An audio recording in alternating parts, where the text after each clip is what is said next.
வணக்கம் மிஸ்டர் ஜெயவேல். வணக்கம் சார். எப்படி இருக்கீங்க? நல்லா இருக்கேன் சார். நீங்கள் எப்படி இருக்கீங்க? நல்லா இருக்குங்க. சந்தோஷம் உங்களை பார்த்ததில்ல. ரொம்ப சந்தோஷம் உங்களை பார்த்ததுலையும். ஆமாம், இந்த இடத்துல பார்த்தீங்கன்னா ஒரு 3 ஷெட்டு, பெரிய ஷெட்டு போட்டிருக்கிறீங்க. அதில் பிராய்லர் வளர்க்குறீங்க. ஆமாம் சார். அந்த பக்கம் நாட்டு நாய் இனங்கள் வளர்க்குறீங்க, நாட்டு கோழிகளை வளர்க்குறீங்க. ஆமாம் சார். இது வந்து இந்த பண்ணையை பற்றி, பண்ணை பெயர், ஒரு அறிமுகம் கொடுங்களேன். நம்மளது வந்துட்டு பார்த்தீங்கன்னா விஜே ஃபார்ம்ஸ் சொல்லிட்டு, இது வந்து வந்தவாசி பக்கத்தில் ஒரு 15 கிலோமீட்டர்ஸ் அவையில் இருக்குது. வந்தவாசியிலேருந்து வல்லம் வில்லேஜ், வந்தவாசி வல்லம் வில்லேஜ். இது நம்ம வந்து விஜே ஃபார்ம்ஸ் சொல்லிட்டு இது இன்டெகிரேட் பண்ணி வச்சுட்ருக்கோம். இது விஜே ஃபார்ம்ஸ் இன்டெகிரேட்டட் ஃபார்ம். ஆக்சுவலாக இது நம்ம வந்து ஃபஸ்ட்டு ஸ்டார்ட் பண்ணது பிராய்லருக்காக தான் ஸ்டார்ட் பண்ணோம். ஃபஸ்ட் இந்த ஒரு ஷெட்டு தான் ஸ்டார்ட் பண்ணோம். இப்போ நீங்கள் இப்போ கோழி இருக்கு இல்லைங்களா, இதுதான் நம்மளோட ஃபஸ்ட்டு இனிஷியல் ஸ்டார்ட் அப் வந்து இதுதான், இந்த ஃபார்ம் தான் ஆக்சுவலி. ஓகே. இது ஸ்டார்ட் பண்ணி கன்ஸ்ட்ரக்ஷன் பண்ணி கோழி இருக்க ஆரம்பித்தோம். பட் இது வந்து நம்ம ஒரு மந்த் நம்ம ஸ்பெண்ட் பண்ணுறோம் அப்படின்னா வந்துட்டு இந்த ஒரு ஷெட்டு பத்தாது, நம்மளுடைய ஸ்பெண்டிங் டைம் வந்து நிறைய இருக்குது, ஏர்னிங் கம்மியாக இருக்குன்னு சொல்லிட்டு இன்னொரு 2 ஃபார்ம்ஸ் கன்ஸ்ட்ரக்ட் பண்ணலாம். ஒரு ஃபார்ம் கன்ஸ்ட்ரக்ட் பண்ணலாம் சொல்லி தான் பிளான் பண்ணோம். பட் ஓகே, ஒன்று ஃபார்ம் பண்ணாலும் நம்மளுக்கு வந்து ரொம்ப சின்னதாக இருக்க மாதிரி சொல்லிட்டு இன்னும் 2 ஃபார்மாக கன்ஸ்ட்ரக்ட் பண்ணோம். செகண்ட் டைம் கன்ஸ்ட்ரக்ட் பண்ணது.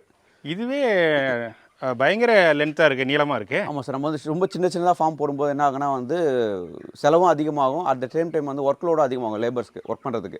இதுவே நம்ம ஒரு ஸ்ட்ரெயிட்டாக ஃபுல்லாக வந்து ஒரு 300, 400, 500, 1000 லென்த்து கூட போட்டுக்கலாம். 1000 ஸ்கொயர் ஃபீட் கூட லென்த்து போட்டுக்கலாம்.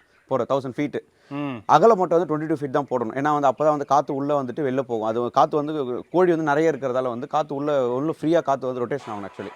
ஓகே. அதுக்காக வந்து 22 ஃபீட் தான் வந்துட்டு அகலம் போடுவாங்க. லென்த் வந்து எவ்வளோ வேணாலும் போடலாம். எவ்வளோ லென்த்து போகிறோம் நம்மளுக்கு வந்து ஒர்க்கு ஃப்ரீயாக இருக்கும். அட் த சேம் டைம் வந்துட்டு செலவும் கம்மியாகும் நம்மளுக்கு. அந்த வலையோட தொழில் எவ்வளோ நாளாக பண்ணிட்டு இருக்கிறீங்க? அதற்கு முன்னாடி என்ன பண்ணிட்டு இருந்தீங்க? ஸோ இதுக்கு முன்னாடி வந்து இந்த கார்பரேட் தாட்சி ஃபுல்லாக நான் ஏர்டெல் ஒர்க் பண்ணிட்டு இருந்தேன். ஒரு 15 இயர்ஸ் ஒர்க் பண்ணிருக்கேன் ஏர்டெல்லில். அதுக்கு முன்னாடி வேறு ஒரு ப்ரைவேட் செக்டர் ஒர்க் பண்ணியிருக்கேன். சரி. ஸோ அதுக்கப்புறம் கொஞ்சம் கோவிட்க்கு முன்னாடி தான் வந்து சரி ஓகே, ரொம்ப கார்பரேட்லேயே ஃபுல்லாகவே ஸ்ட்ரெஸ்ஸாக இருக்குது, ஃப்ரீயாக ஒரு மைண்டில் இருக்கலாம், ஃப்ரீயாக ஒர்க் பண்ணலான்னு சொல்லிட்டு இந்த இடத்துல ஒரு ஃபார்ம் ரெடி பண்ணோம். நானும் ஒரு ஃப்ரெண்டு ஒருத்தர் சேர்ந்துட்டு. ஓகே. ஸோ ரெடி பண்ணி ஒரு ஆல்மோஸ்ட் ஒரு 3 இயர்ஸாக இது ரன் ஆகிட்டு இருக்கு இந்த ஃபார்ம். விஜே ஃபார்ம் சொல்லிட்டு இந்த ஃபார்ம் கன்ஸ்ட்ரக்ஷன் முடிஞ்சது. அந்த 2 ஃபார்ம் போட்டு இப்போ அந்த 2 ஃபார்ம்லேயும் வந்துட்டு கோழி இறக்கிட்டு மொத்தம் 3 ஃபார்ம் வந்து கோழி இறக்கிட்டு இங்கே. நம்ம நிற்கிற கொட்டகையனோட நீளம் அகலம் வந்து 22 அடி தான் ஃபிக்ஸடுன்னு சொல்லுவாங்க. அகலம் வந்து 22 அடி, நீளம் வந்து 400 ஃபீட். இது நீளம் 400 அடி நீளம். இது அந்த 2 ஃபார்ம் வந்து 300 அடி 2 ஃபார்ம் போட்டிருக்கோம். மொத்தம் வந்துட்டு இது ஒரு 400 300 டோட்டலாக ஒரு 1000 ஃபீட் ஓவரால் ஃபார்ம். இது இங்கே இருக்கிறது 1000 அடிக்கு இருக்குது. 3 கொட்டகை இருக்குது. 3 கொட்டகை. ஒவ்வொரு கொட்டகையினுடைய முதலீடுன்னு எத்தனை வருடங்களுக்கு முன்னாடி இந்த கொட்டகை அமைச்சிங்க? ஒரு 3 வருஷத்துக்கு முன்னாடி இது ஸ்டார்ட் பண்ணோம். இந்த ஃபார்ம் ஸ்டார்ட் பண்ணி 3 வருஷம் ஆச்சு. அது வந்து ஒரு 2 இயர்ஸ் ஆச்சு. 1 இயர் கழிச்சு அது ஸ்டார்ட் பண்ணோம். இது ஸ்டார்ட் பண்ணும்போது பார்த்தீங்கன்னா ஓவரால் இன்வெஸ்ட்மெண்ட் வந்து ஒரு 30 lakhs வரைக்கும் வந்துச்சு இதுக்கு. ஏன் அப்படின்னா அப்போ வந்து நம்மளுக்கு வந்து நம்ம இது நியூ டு த ஃபீல்டு. இது வந்து கொஞ்சம் வந்து நம்ம அதிகமாக செலவு பண்ணி கொஞ்சம் இது தர போட்டது அந்த மெட்டில் வந்து எல்லாமே கொஞ்சம் எக்ஸ்பெண்ட் பண்ணணும். பட் அடுத்த ஷெட் வந்து நம்ம நிறைய நாலேஜ் வந்ததால் வந்துட்டு அடுத்தது ஷெட் வந்து கொஞ்சம் கம்மி இன்வெஸ்ட்மெண்ட்டில் டோட்டலாக ஒரு 30 lakhs. இது 30 lakhs செலவாச்சு. அந்த 2 ஷெட்டுமே 30 lakhs வந்து கம்ப்ளீட் பண்ணோம் நாங்கள் 2 பேர். ஸோ லோ இன்வெஸ்ட்மெண்ட்டில் நிறைய இடத்துல தேடி அழிஞ்சு மெட்டீரியல் வாங்கிட்டு கொஞ்சம் லேபர்ஸ் வந்து கொஞ்சம் கம்மியான லேபர்ஸை ஷார்ட் டைமில் முடிக்கிற மாதிரி பிளான் பண்ணி கொஞ்சம் ஷார்ட் டைம்லையும் அதே டைம் வந்து மெட்டீரியல் நம்ம நிறைய சேர்க்கணும் அந்த 2 ஃபார்முக்குமே. அதுமாதிரி இப்போ அடுத்தது ஏன்னா புதுசாக ஏன்னா கேட்குறாங்கனாலும் அவங்களுக்கு நம்ம வந்து ஐடியா கொடுக்க முடியும். இந்த இடத்துல வாங்க, இதை மாதிரி வாங்க, மெட்டீரியல் வந்து இதை மாதிரி இது சூஸ் பண்ணுங்கள், உங்களுக்கு வந்து எக்ஸ்பென்ஸ் ரொம்ப கம்மியாகும்னு சொல்லிட்டு நம்ம சஜஸ்ட் பண்ண முடியும். அது மாதிரி நிறைய பேர் சஜஷன் பண்ணியிருக்கோம் இப்போ ரீசெண்டாக இந்த லாஸ்ட் 3 இயர்ஸில் நியூவாக ப்ராஜெக்ட் வரவங்களுக்காக. ஓகே. பொதுவாக நண்பர்கள் மத்தியில் பரவலான கருத்து பார்த்தீங்கன்னா இந்த பிராய்லர் கோழி வளர்க்குறவங்களுக்கு பெருசாக லாபம் இல்லை, இது வந்து ஒரு ஹீட்டை ப்ரொடியூஸ் பண்ணுது, இது வந்து நமக்கு வந்து ஹெல்த்துக்கு நல்லது இல்லை, அடுத்தது இந்த கம்பெனிக்காரங்களுக்கு தான் இது லாபம் ஃபுல்லாக போகுது, இது நஷ்டம் அப்படின்னு சொல்கிறாங்களே. இல்லை, உங்களை நான் வந்து டிமோட்டிவேட் பண்ணி கேட்கல, இருக்கிற யதார்த்தத்தை சொன்னீங்கன்னா. ஏன்னா இன்றைய காலத்தில் நமக்கு வேலை இல்லைன்னா நம்ம இது போல் ஏதாவது ஒன்று பண்ணலாம். அதாவது இது அவங்கள ஆரம்பிங்கன்னு சொல்லலை, ஆரம்பிக்க வேண்டான்னு சொல்லலை, உங்களுடைய உண்மையான அனுபவத்தை சொல்லும்போது மற்றவங்களுக்கு இது பயனுள்ளதாக இருக்கும். ஒரு 10 இயர்ஸ்க்கு முன்னாடி வந்து இது நிஜமே ப்ராஃபிட்டபிள் பிஸ்னஸ் தான். இது ஒரு 5 இயர்ஸ் முன்னாடி 10 இயர்ஸ்க்கு முன்னாடி. ஏன் அப்படின்னா வந்து அப்போ வந்து ஆப்பெக்ஸ் காஸ்ட் வந்து ரொம்ப கம்மியாக இருந்தது. சரி. ஆப்பெக்ஸ் காஸ்ட் என்னென்னு பார்த்தீங்கன்னா வந்து இதை பார்த்துக்கிற லேபர் வந்து ஒரு சிக்கோட காசு ஒரு கோழிக்கு 2 ரூபா அது மாதிரி வாங்கிட்டு இருந்தாங்க அப்போ வாங்கும்போது. இப்போ வந்து அப்படியே 1 ரூபாய் இன்க்ரீஸ் ஆகி 3.5 rupees வாங்குறாங்க லேபர் மட்டுமே. அதே மாதிரி இப்போ இது கீழே வந்துட்டு கொக்கோ பீட் தான் போடும். இது கீழே வந்து ஷிட்ஸ் வந்து இப்போ க்ளீன் பண்ணி, இது ஷிட்ஸ் வந்து ரொம்ப டஸ்ட், இப்போ வெறும் தலையில் விட்டு ரொம்ப டர்ட் ஆகிடும். கோழி வந்து பார்த்தீங்கன்னா இவ்வளோ க்ளீனாக இருக்காது. நம்ம ஜென்ரலாக வந்து பார்க்குறோன்னா நம்ம கோழி வந்து நம்ம நார்மல் தலையில் விடுறோம்னா இவ்வளோ க்ளீனாகவே இருக்காது கோழி பார்த்தீங்கன்னா. ஓகே. இது மாதிரி இந்த கோகோ பீட்டோ இல்லை தேங்காய் இது உமி போட்டு விடுறோம் அப்படின்னா அந்த ஷிட்ஸ் எல்லாம் உள்ளே இருக்கணும். கலர் விடும்போதுன்னா கோழி வந்து ரொம்ப நீட்டாக இருக்கும், நம்மளோட இடமும் நீட்டாக இருக்கும். இது ஆகாமல் இந்த தேங்காய் நம்ம ஒரு தேங்காய் கோகோ பீட் சொல்லி தேங்காய் அப்போ வந்து ரேட் ஒரு லோடு பார்த்தீங்கன்னா 14,000 ரூபாய் இருந்தது, 13,000 14,000 ரூபாய் இருந்தது. இப்போ அதே வந்து அப்படியே டபுள் ஆகிடுச்சு. 38,000 40,000 அந்த லோடோட இது ரேட் வருது. ஆனால் இப்போ என்னாச்சுன்னா அந்த 10 இயர்ஸ்க்கு முன்னாடி என்ன ரேட்டு கொடுத்துட்டு இருந்தாங்களோ அதே ரேட்டு தான் இப்போவும் கொடுத்துட்ருக்காங்க. ஃபார்மர்ஸ்க்கு. ம் இந்த ஃபார்மர்ஸ் வந்துட்டு இப்போ எக்ஸ்பென்ஸ் அதிகமானதால ஃபார்மர்ஸ் வந்து மேனேஜ் பண்ண முடியல. ஃபர்ஸ்ட் வந்து லாபமாக இருந்தது, இப்போ வந்து லாபம் இல்லாமல் ஓகே ஓரளவுக்கு வந்து ரேட் வந்தால் ஓகே அப்படின்ற மாதிரி தான் போயிட்டு இருக்குது. அதுதான் ரீசெண்டாக ஒரு two month bank last month வந்துட்டு ஃபார்மர்ஸ் ஸ்ட்ரைக் பண்ணாங்க. பட் அந்த ஸ்ட்ரைக் வந்து சக்ஸஸ் ஆகலை. அது சக்ஸஸ் ஆயிருந்ததுன்னா ஓரளவுக்கு நல்லா இருந்திருக்கும். ம் அது கம்பெனி கார்பரேட்ஸு கம்பெனி எல்லாருமே சேர்ந்து அதை கொஞ்சம் ஹோல்ட் பண்ணிட்டாங்க. இது என்ன பண்ணாங்க தெரியல, ஹோல்ட் ஆயிடுச்சு அந்த ஸ்ட்ரைக். அது ஃபர்தராக எதுவும் ரேட்ஸ் எதுவும் ஹைக் கொடுக்கல. பட் இருக்கிற ரேட் அப்படியே தான் கொடுத்துட்ருக்காங்க. பட் இருந்தால் நம்ம செலவு வந்து ஆஸ் யூஷுவல் அதே செலவு தான் போயிட்டுருக்கு இப்போ. அதனால கொஞ்சம் லாபமாக இல்லை. பட் 5 இயர்ஸ் பிஃபோர் வந்து நல்ல லாபமான இன்வெஸ்ட்மெண்ட் தான். இதில் இன்வெஸ்ட்மெண்ட் லாபம் தான். நம்மளை பார்த்தீங்கன்னா 3 இயர்ஸில் வந்து நம்ம போட்ட இன்வெஸ்ட்மெண்ட் எடுத்துடலாம். எந்த பிஸ்னஸுமே 3 இயர்ஸ்க்கு போட்ட இன்வெஸ்ட்மெண்ட் எடுக்க முடியாது. அகைன் எந்த பிஸ்னஸ் ஸ்டார்ட் பண்ணாலும் ஒரு 1 or 2 இயர்ஸ் 3 இயர்ஸ் ஆகும் அந்த பிஸ்னஸ் ரன் பண்ணி லாபம் வருதான் தெரியறதுக்கு. பட் இந்த பிஸ்னஸை பொறுத்த வரைக்கும் வந்து 60 டேஸில் வந்து லாபம் இருக்கா இல்லையான்னு தெரிஞ்சுக்கலாம். ஏன்னா 60 டேஸ் ஒன்ஸ் வந்து நம்ம 45 டேஸ் ஒன்ஸ் வந்துட்டு அந்த கோழி போட்டது வந்து கோழி வந்து வளர்ந்துட்டு வெளில எடுத்துருவாங்க. ஸோ 60th டே வந்து நம்மளுக்கு பேமெண்ட் வந்துடும். அதுலேயே நம்ம போட்ட இன்வெஸ்ட்மெண்ட் லாபமா இல்லையான்னு தெரியும் இந்த பிஸ்னஸை பொறுத்த வரைக்கும். இதில் கம்பெனிக்காரங்க உங்களுக்கு எத்தனை நாள் செக்ஸ் கொடுக்குறாங்க, வேறு என்ன கொடுக்குறாங்க, எத்தனை டைம் வந்து பார்வையிடுறாங்க, எத்தனாவது நாள் நீங்கள் அறுவடை பண்ணி கம்பெனி கொடுக்குறீங்க, அதுக்கப்புறம் கிளீனிங்காக எவ்வளோ நாள் எடுத்துக்கிறீங்க, இதை பற்றி கொஞ்சம் சொல்லுங்களேன். இது வந்து பார்த்தீங்கன்னா வந்து 0 டேஸ் தான். சிக்ஸ் வர்றது வந்து 0 டேஸ் தான். அதாவது இன்றைக்கி மார்னிங் பொரிக்குது அப்படின்னா கோழி ஹேச்சரிலேருந்து எடுக்கிறாங்க அப்படின்னா அது சேம் டே வந்து அதை அப்படியே வந்து பாக்ஸில் போட்டுட்டு ஹேச்சரி பாக்ஸில் போட்டு இங்கே வந்துடும் கோழி. நம்ம ஃபஸ்ட்டு டே வந்து வாட்டர் வைக்கிறதே நம்ம தான் ஃபீட் பண்ணணுமே. ஃபஸ்ட் டே அதாவது ஃபஸ்ட்டு அது வாட்டர் எடுக்கிறதே இங்கே வந்து தான் எடுக்கும் கோழி குஞ்சு எடுக்கிறது. 0 டேஸ் வரும் வந்து நம்ம இங்கே தான் வந்து ஒரு ப்ரூடிங் செட்டப் மாதிரி ஒன்று போடுவாங்க. ஒரு லைட் போட்டுட்டு ஒரு ஹீட்டர் ஒன்று போட்டு லைட் போட்டுட்டு அந்த கறி இது அடுப்பு கறி இருக்குல்ல அது போட்டு ஒரு பானையில் போட்டுட்டு ஹீட் கொடுப்பாங்க, ஜென்ரேட் பண்ணுவோம். ஏன்னா வந்து அந்த கோழி வந்து ஹீட் எதுவுமே இருக்காது. அந்த தாய் கோழியில் எந்த அளவுக்கு ஹீட் இருக்கோ அந்த ஹீட்டை நம்ம மேனுவலாக இங்கே கொடுக்கணும் அந்த கோழிக்கு எல்லாத்துக்குமே. கோழி குஞ்சுக்கு எல்லாமே ஒரு 3 to 4 டேஸ் வந்து அந்த ஹீட் வந்து கொடுப்போம். இங்கே ஒரு சின்னதாக ஒரு ஷெட்டு மாதிரி போட்டுட்டு ஒரு ஹட் மாதிரி போடுவோம் ஆக்சுவலாக உள்ளுக்குள்ளேயே. அதுக்காக இந்த ஷெட்டில் எத்தனை கோழிகளை வளர்க்க முடியும், எத்தனை சிக்ஸ் கொடுப்பாங்க, கூடுதலாக கொடுப்பாங்களா? கூடுதலாக கொடுக்க மாட்டாங்க. அதாவது எப்படின்னா வந்துட்டு ஒரு 1.3 ஸ்கொயர் ஃபீட்டுக்கு ஒரு சிக்ஸ், அதுதான் வந்து அவங்களோட ரேஷியோ. ஃபஸ்ட் சிக்ஸாக இருக்கும்போது ரொம்ப கம்மியாக இருக்க மாதிரி இருக்கும். ஆனால் வளர அதோடைய க்ரோத்தை பொறுத்து அதோட மெஷர்மெண்ட் எடுப்பாங்க. ஆக்சுவலி 1.3 ஸ்கொயர் ஃபீட்டு ஒரு சிக் அதை பேஸ் பண்ணி தான் நம்மளுக்கு வந்து கொடுப்பாங்க. இது வந்து ஃபார் எக்ஸாம்பிள் இது வந்து ஒரு 10,000 ஸ்கொயர் ஃபீட் இருக்குன்னா டிவைட் பை 1.3 போட்டு என்ன சிக்ஸ் வருதோ அந்த சிக்ஸ் தான் பிளேஸ்மெண்ட்டாக வரும் நம்மளுக்கு. ஓகே, அதுதான் வந்து கோழியாக கொடுப்பாங்க. அந்த ஒரு நாள் குஞ்சுகளுடைய பராமரிப்பு அதிகமாக இருக்காதா? பராமரிப்பு அதிகமாக தான் இருக்கும். அதான் ஒரு 15 டேஸ் வரைக்கும் அதை மெயின்டைன் பண்ணுறது ரொம்ப கஷ்டம். ரொம்ப கிரிட்டிக்கலான ஸ்டேஜ் வந்து 15 டேஸ் தான். ஏன் அப்படின்னா வந்து ரொம்ப சில்னஸ் ரொம்ப அதிகமாக இருந்தாலும் அது வந்து இறந்து போகும். ரொம்ப வந்து ஹீட் அதிகமாக இருந்தாலும் இறந்து போகும். அதுக்கு மீண்டும் அதோடைய அதான் சொன்ன அந்த தாய்க்கோழியில் எந்த அளவுக்கு வந்து ஹீட்டு கொடுத்து பராமரிக்குது, ஒரு தாய் எப்படி பராமரிக்குதோ அதை மாதிரி இதை பராமரிக்கணும் 15 டேஸ். அதுக்கப்புறம் பார்த்தீங்கன்னா அது ஆஸ் யூஷுவல் அதோடைய அட்மாஸ்பியருக்கு ஏற்ற மாதிரி அதோட பாடி வந்து சேஞ்ச் பண்ணிவிட்டு அது வளர்ந்துக்கும் நார்மலாகவே. ஓகே, அதே மாதிரி ஒரு 7,500 குஞ்சுகள் வாங்கிட்டு வரீங்கன்னு வச்சுக்கோங்க, அவங்க கொண்டு வந்து கொடுக்குறாங்கன்னு வச்சுக்கோங்க, எவ்வளோ மார்ட்டாலிட்டி போகும்? அவங்களோட கம்பெனி ரேஷியோ வந்து 4% வரைக்கும் மார்ட்டாலிட்டி போகலாம் அப்படின்னு சொல்லிட்டு ஒரு ரூல்ஸ் போட்டிருப்பாங்க. அவங்களோட ரூல் இருக்குது ஆக்சுவலி 4% போகலாம். பட் ஆனால் என்னன்னு பார்த்தீங்கன்னா ஒரு 6 to 7% வரைக்கும் மார்ட்டாலிட்டி போகும். நம்மளுக்கு ஜென்ரலாகவே 4%குள்ளே கண்ட்ரோல் பண்ணுறது ரொம்ப ரொம்ப கஷ்டம். எந்த சீசனில் உங்களுக்கு அதிக மார்ட்டாலிட்டி? வெயில்னால தான் ரொம்ப அதிகமாக வரும். ஏன்னா வந்து ஹீட், அதாவது இது வந்து ஹீட்டு தான் வந்து சுத்தமாக தாங்கவே தாங்காது கோழி ஹீட் மட்டும். அதுதான் நம்ம என்ன பண்ணுவோம், இது மாதிரி ஸ்ப்ரிங்க்லர் போட்டிருக்கோம். இது பாருங்கள். ஓகே, இது வந்து ஃபாகர் சொல்லுவோம். இது வந்து எப்படின்னா 4-வே ஃபாகர் 4 இடத்துல வந்துட்டு ஸ்ப்ரே பண்ண அது பனி ஃபாக் மாதிரி வந்து கிரியேட் பண்ணும். இது மோட்டர் போட்டு விட்டுச்சு. அந்த ஃபாக் கிரியேட் பண்ணும்போது நாங்கன்னா ஒரு ரெஃப்ரெஷ்மெண்ட் கோழிக்கு. தண்ணி நல்ல ஹீட்டில் இருக்கும்போது கோழி மேலே வந்து தண்ணி பட்ட உடனே நாங்களும் ஒரு ரெஃப்ரெஷ் ஆகும். அந்த மைண்ட் வந்து ஒரு ரெஃப்ரெஷ் ஆகிட்டு நல்லா கொஞ்சம் ஃபாஸ்ட்டாக தண்ணி எடுக்கும். அதேமாதிரி மேலே வந்து ஸ்ப்ரிங்க்லர்னு சொல்லிட்டு ஒன்று இருக்குது. ஸ்ப்ரிங்க்லர் போட்டோன்னா அந்த ஷீட் வந்துட்டு ஃபுல்லாக நனையும். அது ரொட்டேட் ஆகிட்டே 5 ஃபீட்டுக்கு ஒரு ஸ்ப்ரிங்க்லர் இருக்குது. அது ரொட்டேட் ஆகும்போது தண்ணி வந்து ஓட்டில் கொட்டிட்டு கீழே சொட்டிகிட்டே இருக்கும். ஓட்டில் கொண்டு ஓடோட ஹீட்டும் கம்மியாகும். அது சரி சைடில் வந்து தண்ணி கொட்டுறதா சைடில் சில்லுன்னு காற்று வந்து உள்ள இந்த பக்கம் உள்ளே வந்து வெளில போகும். அப்போனா கோழி வந்து கொஞ்சம் ரெஃப்ரெஷ்மெண்ட்டாக இருக்கும். ஹீட் வந்து கம்மியாகும் உள்ள. இது ரெண்டுமே வந்து வெயில் டயத்தில் யூஸ் பண்ணுறதுக்காக போட்டிருக்கோம். அது இல்லாமல் அடிஷனலாக நம்ம என்ன பண்ணோம், ஃபேன் ஒன்று போடணும். ஆக்சுவலி ஒரு 10 ஃபீட் ஃபேன் போடுவாங்க. அது எக்ஸாஸ்ட் ஃபேன் மாதிரி ஒரு 30 ஃபீட்டுக்கு ஒரு ஃபேன் சொல்லிட்டு போட்டு ஒரு 3 ஃபேன் 4 ஃபேன் போட்டோம் அப்படின்னா அந்த ஹீட்டை ஒரு ஃபேனை வந்து ஜென்ரேட் பண்ணி இந்த ஃபேன் வந்து அந்த பக்கத்தோட அந்த ஃபேன் இன்னொரு பக்கத்தோட லாஸ்ட்டாக இருக்கிற ஃபேன் வந்து ஸ்ப்ளிட் பண்ணிடும் காற்றை. அப்புறம் இப்போ ஒரே இடத்துல வந்து ஒரு 8,000 கோழி வந்து ஒரே இடத்துல இருக்கும்போது அதோட பாடி ஹீட்டே வந்து நிறைய ஜென்ரேட் ஆகிட்டே இருக்கும். அந்த பாடி ஹீட் வெளில போகணும் அப்படின்னா ஒன்று இந்த ஃபாகர் போகிறது, ஸ்ப்ரிங்க்லர் போகிறது எல்லாமே இருக்கும். பட் இருந்தாலும் உள்ளே இருக்கிற ஹீட் எப்படி வெளில போனால் அந்த ஃபேன் தான் வந்து எக்ஸாஸ்ட் பண்ணும் அந்த ஹீட் எல்லாத்தையுமே. அதெல்லாம் வெயில் டயத்தில் மட்டும்தான் வந்துட்டு இந்த மார்ட்டாலிட்டி அதிகமாக இருக்குன்னா வெயில் டயத்தில் இது எல்லாமே யூஸ் பண்ணும். மழை டயத்தில் நம்ம எதுவுமே யூஸ் பண்ண தேவையில்லை. மழை டைம் வந்து அதுவே ஆட்டோமேட்டிக்காக க்ரோத் ஆகிக்கும். நல்லா இன்னும் வந்து வெயிட் அதிகமாக இருக்கும். மழை பனி காலத்தில் வந்து கோழியோட வெயிட் ஜென்ரலாகவே அதிகமாக இருக்கும். நம்ம வந்து பார்த்தீங்கன்னா நார்மலாக வந்து 40 டேஸில் வந்து இது சிக்ஸ் வந்து எடுத்துருவோம். நம்ம எடுக்கிறது கோழி வந்து கொடுத்ததுலேருந்து 40 டேஸ் வந்து நம்ம கோழி வந்து எடுத்துகிட்டு போயிடுவோம். அவங்களே வந்து வண்டி வெஹிக்கிள் ப்ளேஸ் பண்ணுவாங்க, சூப்பர்வைசர் வருவாங்க, அவங்களே வந்து வெயிட் போட்டு எடுத்துட்டு போவாங்க. நம்ம ஜஸ்ட் அதை பார்த்துக்கணும், எப்படி கரெக்டாக போடுறாங்களா, வெயிட் கரெக்டாக மெஷர் பண்ணுறாங்களா, கோழி வந்து எத்தனை கோழி எடுக்கிறாங்கன்றது மெஷர் பண்ணுறது பார்த்தோம். ஏன்னா நம்மளுக்கு வந்துட்டு கோழி எத்தனை விடுறாங்க, எத்தனை இறக்குது, எத்தனை ஏற்றுறாங்க, இதுதான் வந்து நம்மளோட கால்குலேஷன். அதில் வந்து ஏதாவது ஷார்ட்டேஜ் ஆச்சுன்னா கம்பெனி வந்து நம்மளை ப்ளேம் பண்ணுவாங்க. அந்த ஷார்ட்டேஜ் இல்லாமல் நம்ம பார்த்துக்க வேண்டியது நம்மளோட பொறுப்பு. எத்தனாவது நாள் இது அறுவடைக்கு வரும்? 40வது நாள். 40வது நாள். பட் அதாவது வெயில் டயத்தில் வந்து 40, 42, 43, 45 டேஸ் வரைக்கும் இருக்கும் வெயில் டயத்தில். ஏன்னா அந்த க்ரோத் வந்து ஸ்லோவாக இருக்கும் வெயில் டயத்தில். இதுவே வந்து பனி டைமோ மழை டைம் வின்டர் சீசன் இருக்கு இல்லையா, அந்த டைமில் பார்த்தீங்கன்னா வந்து 35th டேவே வந்து அந்த 40 டேஸில் ஆகிற க்ரோத் வந்து 35th டேவே க்ரோத் ஆகிடும் கோழி. எவ்வளோ அதிகபட்ச வெயிட் வந்திருக்கு உங்களுடைய பண்ணையில்? வெயிட் நம்ம வந்து 2.5 kg வரைக்கும் வெயிட் வந்திருக்கு. 35 நாளையில் வந்துருமா? 35 நாள் 35லேருந்து 40 நாளுக்குள்ளே வந்து 2.5 kg வெயிட் வந்துருக்கு நம்ம ஜென்ரலாகவே. சரி, ஒரு பேட்ச் வந்து அவங்க எடுத்துகிட்டு போயிட்டாங்க. அதற்கப்புறம் இந்த கிளீனிங் பண்ணுறதுக்காக எத்தனை நாட்கள் டைம் எடுக்கும்? நம்ம 15 டேஸ் வந்து எடுக்கும் கிளீனிங். ஏன்னா வந்து இது எல்லாத்தையும் அது அவசியமா?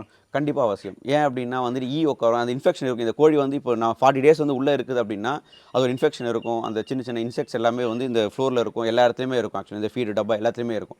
அது என்ன பண்ணணும், இது எல்லாத்தையுமே வந்து க்ளீன் பண்ணி எடுத்து வெளியில் வந்து இது வந்து விவசாயத்தை எடுத்துப்பாங்க. ஆக்சுவலி இது நம்ம வாங்கும்போது பார்த்தீங்கன்னா 38,000 40,000 சொன்னோம் இல்லையா, அது ஒரு லோடு. ஆக்சுவலி இது ஒரு லோடு, இது வந்து 2 லோடு தேவைப்படும். இந்த ஃபுல் சைடு 1.5 லோடு தேவைப்படும். இதுக்கு 1.5 லோடுன்னு போது நம்ம வந்து 60,000 கொடுத்துட்டு இதை வந்து வாங்குவோம், கொக்கோ போய்ட்டு வாங்குவோம்.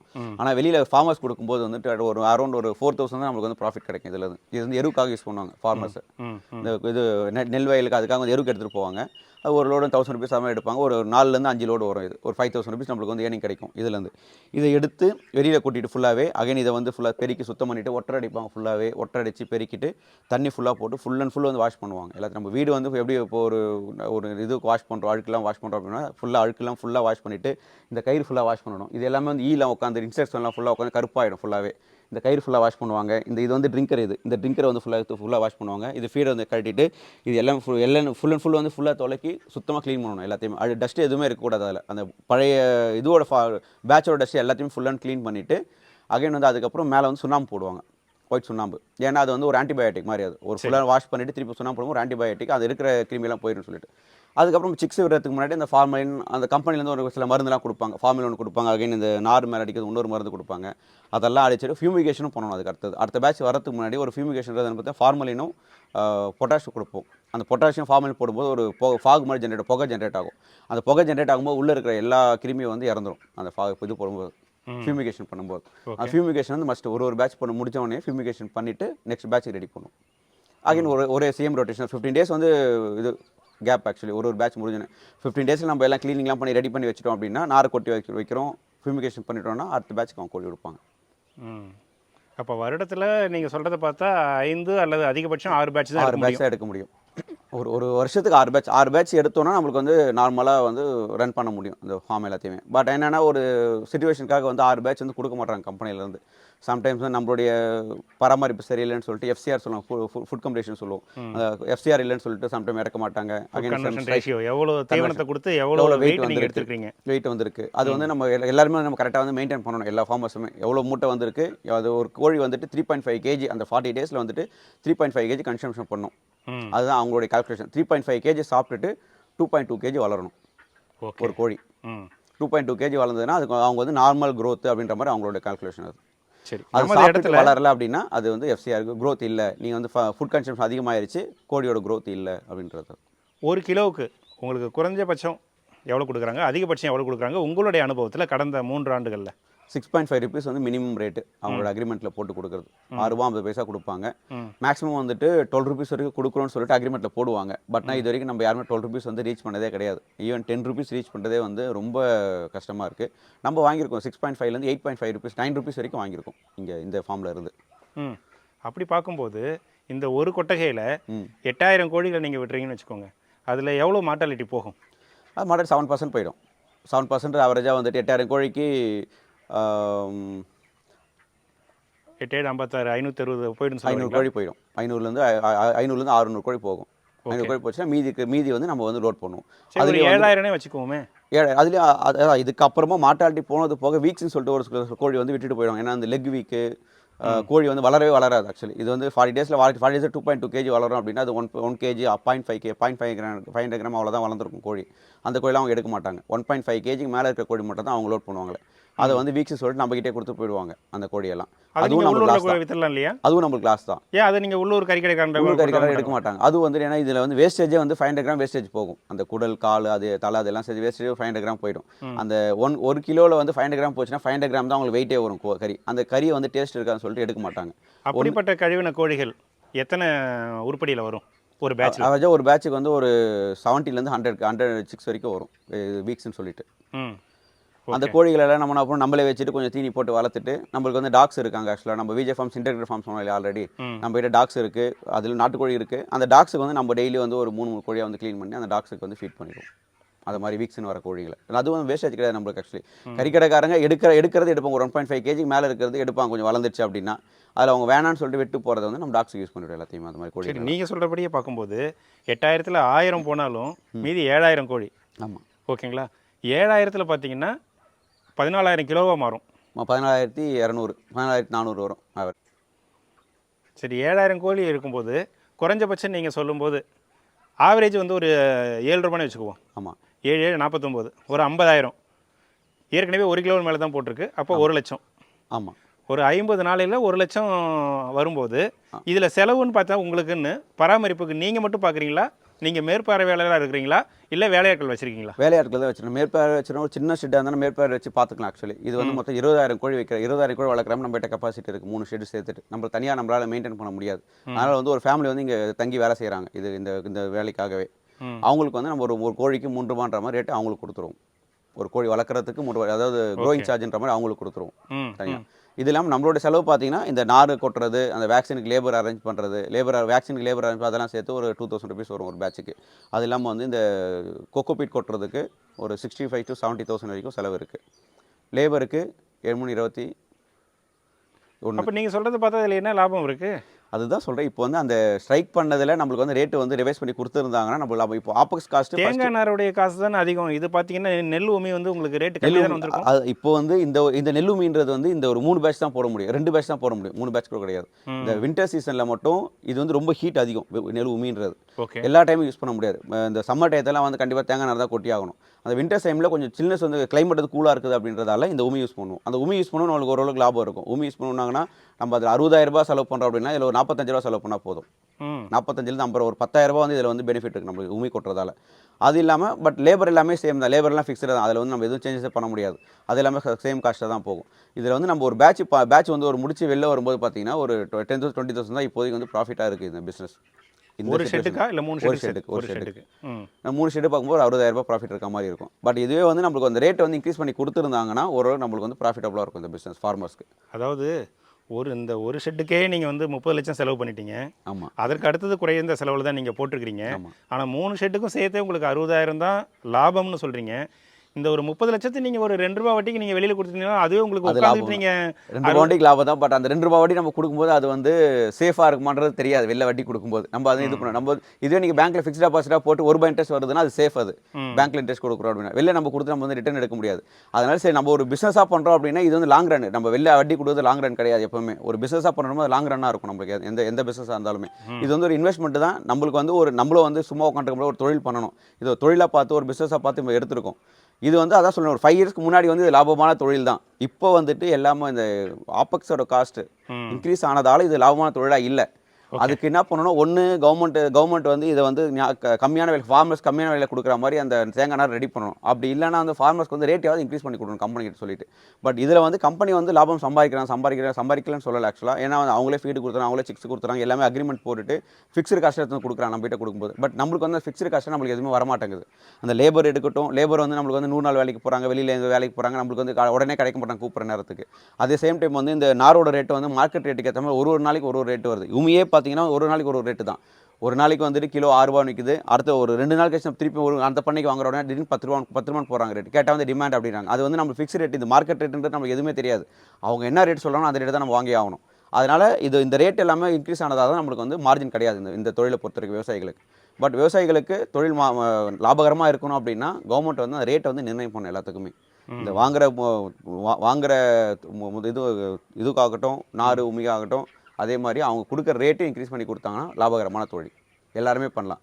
ஏன்னா இது எல்லாருக்கும் அத்தியாவசிய தேவை தான். இது மீட்டுன்றது வந்து எல்லா குடும்பத்துலையும் எல்லாருமே யூஸ் பண்ணிகிட்டே இருக்கிறாங்க. இது வந்து உடனே கன்சியூம் ஆகுது எல்லாமே. இப்போ இல்லைனா கூட வெளியில் வேறு மாதிரி இருந்து இறக்குறாங்க. பட் அதுக்கு வந்து ஃபார்மர்ஸ்க்கு வந்து சப்போர்ட் பண்ணலாம் எல்லாரும். கண்டிப்பாங்க. இந்த பிராய்லர் வளர்ப்பை பற்றி ரொம்ப தெளிவாக சொன்னீங்க. இதற்கு அடுத்தது நாட்டுக்கோழியும் வளர்க்குறீங்க, அதை பற்றி நம்ம அடுத்தது பார்ப்போங்க. Okay sir. அதாவது வணிக ரீதியாக நீங்கள் வந்து பிராய்லரை வளர்க்குறீங்க. ஆமாம் சார். அதில் இருக்கிற என்ன லாப நஷ்டம்னு சொல்லிட்டு தெளிவாக சொன்னீங்க.